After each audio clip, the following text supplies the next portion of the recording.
We basically pirated a load of kit from all over Amazon and built this, our friend Jeff.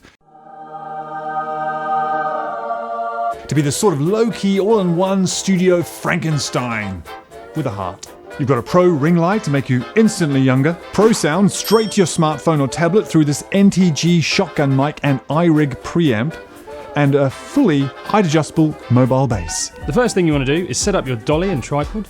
This will give you your mobile bass. You then need to create a raised platform for the light ring using this L plate and rig parts.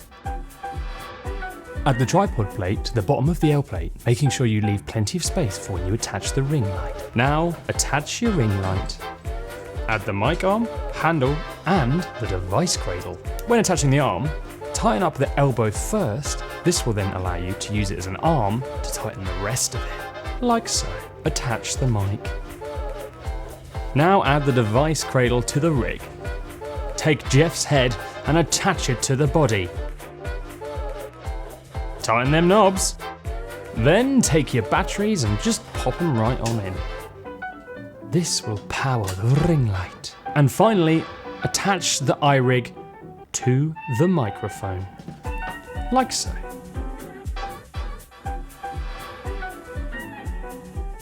Turn on the lights and get ready to make gorgeous DIY video.